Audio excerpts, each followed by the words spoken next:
ఇవాళ శవాలను ఇవ్వకపోవడం బంధువులకు కానీ తల్లిదండ్రులకు కానీ ఇది ఏ ప్రమాణం మీద నిలుస్తుంది?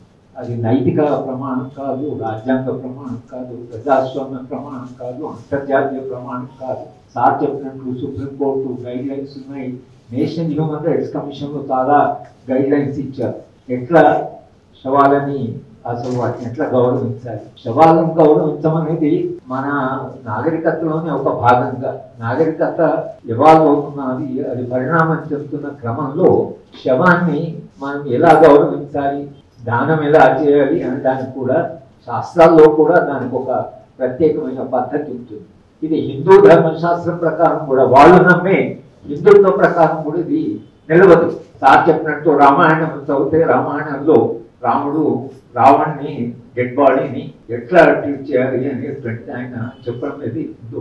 పోనీ ఆ ప్రమాణం కానీ, అంతర్జాతీయ ప్రమాణాలు కానీ, సుప్రీంకోర్టు ఇంతకుముందు గైడ్ లైన్స్ కానీ, ఎన్హెచ్ఆర్సీ గైడ్ లైన్స్ కానీ ఏ ప్రమాణాలకి నిలవదు. ఇవాళ మీరు శవాలను ఇవ్వకపోవడం, బంధువులు ఉన్నారు, తల్లిదండ్రులు ఉన్నారు, 4-5 రోజులు అక్కడ వాళ్ళు వెయిట్ చేస్తున్నారు, వాళ్ళ శవాలు ఇస్తారేమో. కేశవరావు గారి తమ్ముడు ఆయన ఏమన్నా అంటే, మా అన్న శవాన్ని ఇస్తే మా పిల్లలకు చూయిద్దాం అనుకున్నాం. ఆయన పిల్లలు ఎప్పుడు చూడలేదు కనుక మా పిల్లలు చూయించే దానం చేద్దాం అనుకున్నాం. మేము ఇన్ని రోజులు ఇక్కడ ఎదురు చూసాం. చివరికి ఆయన ఆగ్రహంగా ఆయన ఏమంటే, మేమెప్పుడు ఆయన భావజాలంతో మేము అంగీకరించలేదు, కానీ ఇవాళ మేము మమ్మల్ని అందరినీ నక్సలైట్లని మమ్మల్ని ఇక్కడే ఎన్కౌంటర్ చేయించాను కూడా అంత ఆగ్రహం దాకా తీసుకెళ్ళారు. అంటే ఎందుకు అసలు కాల్చినట్టు, బాడీస్ ఎందుకు దానం చేసినట్లు అంటే మరి శవాలకు భయపడుతున్నారా? శవాలకు భయపడ్డ తర్వాత ఇక రాజ్యం ఎలా ఉంటుంది? రాజ్యము దానికి ఉండే బలము, దానికి ఉండే వేలాది సంఖ్య, లక్షలాది సంఖ్యలో ఉండే బలము, ఇంత ఆయుధాలు, ఇంత పెట్టుకొని అక్కడ ఒక శవానికి మీరు భయపడి శవము ఒకళ్ళు బయటకు వస్తే ప్రజలు స్పందిస్తారేమో, పెద్ద ప్రొసెషన్ జరుగుతుందేమో, లా అండ్ ఆర్డర్ ప్రాబ్లం వస్తుందేమో అని రాజ్యము అది ఎట్లా అసలు పరిపాలించడం? రాజ్యానికి ఆ మాత్రము విశ్వాసం లేకపోయినా తన మీద తను శవము బయటకు వస్తే ప్రజలంతా స్పందిస్తారంటే వాళ్ళ భావజాలాన్ని కానీ వాళ్ళ త్యాగాన్ని కానీ బయట సమాజం అంగీకరిస్తుందనే కదా మీరు అంగీకరించింది. ఒకవేళ వాళ్ళు నిజంగానే దేశ శత్రువులు మీరు అన్నట్లుగా వాళ్ళు మొత్తంగా అభివృద్ధి వ్యతిరేకులు, వాళ్ళు కేవలం హింసనే నమ్ముకున్నారు అని మీరు ఒకవేళ అనుకుంటే ప్రజల్లో అంత స్పందన వస్తుందని మీరు ఎందుకు అనుకుంటున్నారు? అంటే ప్రజలంతా గౌరవిస్తున్నారని అనుకున్నప్పుడు, ప్రజలంతా స్పందిస్తారని అనుకున్నప్పుడు మరి ఆ ఉద్యమం పట్ల మీ అభిప్రాయం మీద ఉండాలి. ఆ ఉద్యమమే స్వయాన మేము శాంతి చర్చలకు సిద్ధంగా ఉన్నామన్నప్పుడు అది ఒక పెద్ద అవకాశం కదా రాజ్యానికి, అది ఒక పెద్ద అవకాశం. గతంలో కాంగ్రెస్ పార్టీ ఈ ఉద్యమాన్ని, ఈ పోరాటాన్ని ఎట్లా అర్థం చేసుకోవాలని చాలా ప్రయత్నాలు చేశారు. చాలాసార్లు సమావేశాలు పెట్టారు, సమావేశాలు పెట్టి చర్చించారు. అలాగే ప్లానింగ్ కమిషన్ ఒక కమిటీనే వేసింది. ఈ ఉద్యమం యొక్క మూలాలు ఏమిటి, ఈ ఉద్యమం ఎందుకున్నది. 2013లో సోనియా గాంధీ గారు ఓ మీటింగ్ పెట్టారు, మమ్మల్ని అందరూ కూడా పిలిచారు. ఈ ఆదివాసీ ప్రాంతాల్లో ఇంత అలజడి ఎందుకున్నది, దానికి ఏం చెయ్యాలి అని ఒక చర్చ. అంటే నిరంతరంగా ఒక చర్చ జరుగుతున్నది. అంటే ఉద్యమం అణచాలని ఒకవైపు, అలాగే ఉద్యమాన్ని అర్థం చేసుకోవాలని మరొక వైపు, ఇది నిరంతరంగా జరుగుతున్నది. దాని కొరకనే ప్లానింగ్ కమిషన్ ఓ కమిటీ వేసి డాక్టర్ శంకరన్ గారు, బాలగోపాల్ గారు, నందిని సుందర్, బేలా భాగ్య వీళ్ళందరినీ వేసి ఆ కమిటీ ఒక రిపోర్ట్ ఇచ్చింది ప్లానింగ్ కమిషన్. దీనికి మూలాలు ఎక్కడున్నాయి, ఆ మూలాలకు మీరు వెళితే ఈ ఉద్యమం దీనికి పరిష్కారం మీకు దొరుకుతుంది, ఒక రాజ్యాంగపర శాంతియుత పరిష్కారం మీకు దొరుకుతుంది అని ఒక ప్రయత్నం జరిగింది. ఈ ఏ ప్రయత్నం లేకుండా ఇవాళ మేము మొత్తంగానే ఉద్యమాన్ని ముహూర్తం కూడా పెట్టి ఆ లోపల మేము మొత్తం ఉద్యమాన్ని అణచివేస్తాం అని మీరు అంటున్నారు. ఉద్యమాన్ని అణచివేస్తే సమస్యలు ఉంటాయి, సమస్యలు పరిష్కారం చేయడం వల్ల సమాజంలో శాంతి వస్తుంది. కానీ నేను చాలా సందర్భాలు చెప్తున్నాను, ఇవాళ ఛత్తీస్గఢ్లో కానీ, జార్ఖండ్లో కానీ, సెంట్రల్ బీహార్లో కానీ, గడ్చిరోలి కానీ, వెస్ట్ బెంగాల్లో కానీ ఎక్కడైతే ఈ ఉద్యమం, ఈ పోరాటాలు జరుగుతున్నాయో ఈ ప్రాంతాలన్నీ ఆదివాసీ ప్రాంతాలు. ఆదివాసీ ప్రాంతాల్లో నిరంతరంగా ఈ పోరాటాలు ఎప్పుడు జరుగుతున్నాయి? 200 ఏళ్ళ నుంచి జరుగుతున్నాయి. 150 ఏళ్ళ కింద మీరు బిర్సా ముండా చనిపోయారు. ఈ మధ్యన బిర్సా ముండా ఆయన చనిపోయిన దాన్ని సెలబ్రేట్ చేశారు ప్రభుత్వం. ఇదే ప్రభుత్వం ప్రధానమంత్రి వీళ్ళు బిర్సా ముండా పూలహారం వేశారు. ఆయన గౌరవంగా, ఆయన చేసిన త్యాగాన్ని గౌరవంగా మీరు చూశారు. అలాగే సీతారామరాజు 100 ఏళ్ల క్రితం, అలాగే కొమరం భీమ్ రాజీవ్ గోండ్ల మధ్య స్వాతంత్రోద్యమం నిండా పోరాటాలు ఉన్నాయి. ఆదివాసీ పోరాటాలు, ఎందుకు ఆదివాసీ పోరాటాలు ఇంత నిరంతరంగా ఆగకుండా నిరాఘాటంగా ఎందుకు పోరాటాలు చేస్తున్నారు?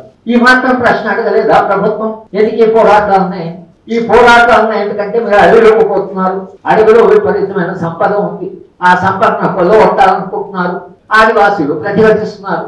ఆదివాసీలు ప్రతిఘటిస్తే ఆదివాసులతో చర్చలు జరపచ్చు కదా. ఎందుకు మీరు ప్రతిఘటిస్తున్నారు? దేశం కొరకు ఒకళ్ళ మీరు ఇది అభివృద్ధి, ప్రజల అభివృద్ధి అని అనుకుంటే, ఈ అభివృద్ధి ప్రజల ప్రయోజనం కొరకే అనుకుంటే చెప్పలేరా మీరు? ఆదివాసీలకు కూర్చోబెట్టి మీరు ఆదివాసులు సంప్రదింపు చేయలేరా? కానీ మీరు ఏ మాత్రం చర్చ కూడా లేకుండా ఆదివాసులు పోరాటాన్ని నిరంతరంగా అణచివేయాలని చూస్తున్నారు. అణచివేస్తూనే ఉన్నారు. అయినా పోరాటాలు కొనసాగుతున్నాయి. ఇవాళ అయితే ఇంకా మరి దుర్మార్గంగా ఇవాళ శవాలను ఇవ్వకపోవడానికి ఒక దుర్మార్గమైన భావజాలం ఉంది ప్రభుత్వానికి. ఆ భావజాలం ఏంటంటే ఆ అడవిలో ఉన్నటువంటి సంపద కొల్లగొట్టుకోవాలి. రాజ్యం కాదు, కార్పొరేట్ వాళ్ళకి అది అప్పచెప్పాలి. కార్పొరేట్ కదా అప్పచెప్పడానికి పర్యావరణంలో అంతర్జాతీయంగా రియోలో కాన్ఫరెన్స్ జరిగింది, యునైటెడ్ నేషన్స్ చర్చ జరిగింది. ప్రపంచం అంతా పర్యావరణం మీద చర్చ చేస్తుంటే నిన్న ఇక్కడ ఒకవైపు ఇది జరుగుతోంది. ఈ ప్రాణాలు తీసుకుంటున్నారు.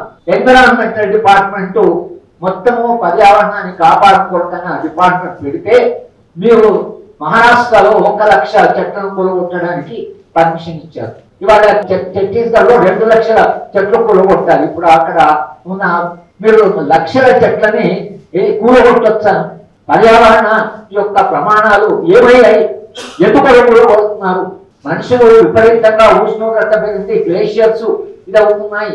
ప్రపంచవ్యాప్తంగా ఆందోళన ఉంది. ఉష్ణోగ్రత పెరిగిపోతున్నది, వాతావరణం మారిపోతున్నది. ఇంత చర్చ జరుగుతున్నా మీరు లక్షల చెట్లని కొలగొట్టారు.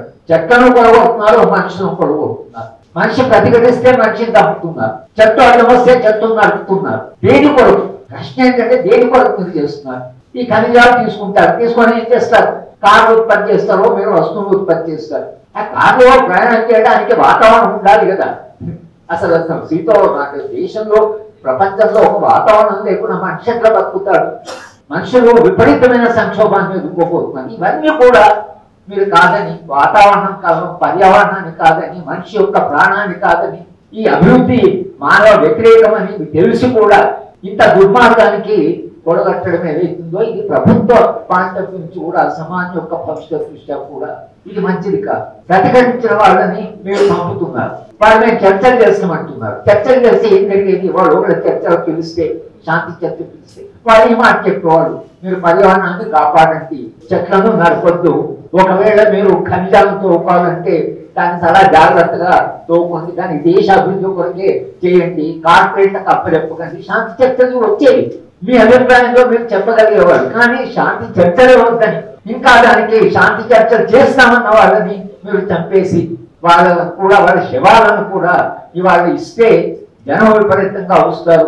వాళ్ళ శవయాత్రకు జనం వస్తారు. మరి జనం వస్తున్నారంటే దాని అర్థం ఏంటి? శవయాత్రకు జనం వస్తున్నారంటే దాని అర్థం జనంలో వాళ్ళ పట్ల ఏదో గౌరవం, ఎందుకు గౌరవం ఉంది అని వాళ్ళు చేస్తున్న పోరాటం సమాజం కొరకు చేస్తున్నారని ఒక అవగాహన సమాజం లేకపోతే నిజానికి శవయాత్రకు వేలాది సంఖ్యలో జనం ఎందుకు కలిసి వస్తారు? కనుక ఏది కూడా దృష్టిలో పెట్టుకోకుండా ఇప్పటికైనా కేంద్ర ప్రభుత్వం మొత్తంగా తమ విధానం ఏదైతే పునరాలోచించాలి. ఇది చాలా ప్రమాదకరమైనటువంటి అభివృద్ధి. మీరు మనుషులను కూడా చంపి శవాలను కూడా ఇవ్వకుండా మీరు ఖనిజాలని తోదాం అనుకుంటున్నారు. కానీ దాని పర్యవసానం ఏంటి? దీర్ఘకాలంలో మనం ఎటువంటి సమాజం వైపు వెళ్తున్నాము, ఎటువంటి అభివృద్ధి అనే మౌలిక ప్రశ్నలు ఏవైతున్నాయో అవైతే మిగిలిపోతాయి కదా. ప్రశ్నలు మిగిలినంత కాలం ఏదో రకంగా ఉద్యమాలు వస్తూనే ఉంటాయి. కనుక శాంతి చర్చలు జరిపి మౌలికమైనటువంటి సమస్యలు ఏమిటో తెలుసుకొని వాటికి పరిష్కార మార్గాలు వెతికేటువంటి క్రమమే అభివృద్ధి. అంతేకాని మా ఇష్టం వచ్చిన అభివృద్ధి చేస్తాం, మా ఇష్టం వచ్చినా ప్రవర్తిస్తాం, మేము రాజ్యాంగాన్ని కాకపోతే ఏ ప్రమాణాలు లేకుండా మేము మనుషులను చంపుతాం, చంపడమే కాకుండా వాళ్ళ దహనాలు కూడా మేమే చేస్తాం అంటే మీరు అన్ని హద్దులు దాటిపోతున్నారు. ఈ హద్దులు దాటిపోతే దాని పర్యవసానం ఏంటో ఆలోచించండి. జనం అక్కడ అవుతారా, అభివృద్ధి అక్కడ అవుతుందా? అక్కడ ఉండే ఆదివాసుల పరిస్థితి ఏంటి, వాళ్ళ భవిష్యత్తు ఏమిటి, అక్కడ ఉండే పర్యావరణం భవిష్యత్తు ఏమనే ప్రశ్న. చివరిగా ఒక మాట అంటే రాజ్యము తన హద్దులను దాటి, రాజ్యాంగ హద్దులను దాటి తన అధికారాన్ని విస్తృతంగా ఏ ప్రమాణాలు లేకుండా ఉపయోగించడం అనేది ఒకవేళ మనం అంగీకరిస్తే మా ఆందోళన అంతా ఏమిటంటే కేవలం వాళ్ళ చనిపోయినటువంటి త్యాగాలు చేసిన వాళ్ళే కాదు, త్యాగాలు చాలా కాలం చేస్తున్నారు. కానీ రాజ్యము ప్రవర్తిస్తున్న పద్ధతి ఏదైతుందో ఇది ఇలాగే ప్రవర్తిస్తే అది అక్కడ ఆగదు, అది అక్కడ ఆగదు. ఎందుకంటే ఒకసారి మనిషిని తినడానికి పులి అలవాటు పడితే పులి రక్తాన్ని మనిషి రక్తం చూస్తానికి అది ఆగదు. అందుకని హిందూ స్వరాజ్లో కూడా గాంధీ గారు ఆ హిందూ స్వరాజ్లో డైలాగ్ ఉంది. అయితే ఎవరో చెప్పారు, అది ఎడిటర్ ఒక రీడర్కు సంభాషణ హిందూ స్వరాజ్.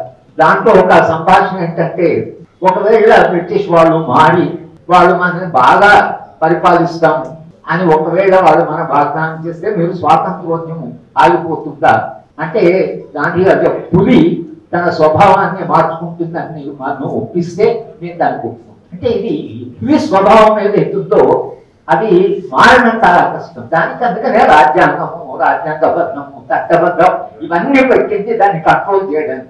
ఇవన్నీ ఖాతరు చేయకుండా రాజ్యం ఏది పోతుందో ఇది సమాజానికి ప్రమాదం. కాబట్టి మేము విశాల సమాజానికి, విశాల ప్రజానీకాన్ని ఇది మా సమస్య కాదు అని మీరు అనుకోకండి. ఈ సమస్య మనందరి పాలన ఎలా జరిగితే దాని ప్రభావం మన మీద ఉంటుంది. కనుక సమాజం విస్తృతంగా స్పందించవలసిన ఒక చారిత్రక సందర్భం ఇది. స్పందిస్తేనే మన దేశంలో రాజ్యాంగాన్ని కానీ, ప్రజాస్వామ్యాన్ని కానీ, నాగరికతను కానీ లేదా రాజ్యాంగ విలువలను కానీ కాపాడుకుంటాం. లేకపోతే ఇవన్నీ ధ్వంసమయ్యేటువంటి ఒక ప్రమాద దశలో మనం ఉన్నాము.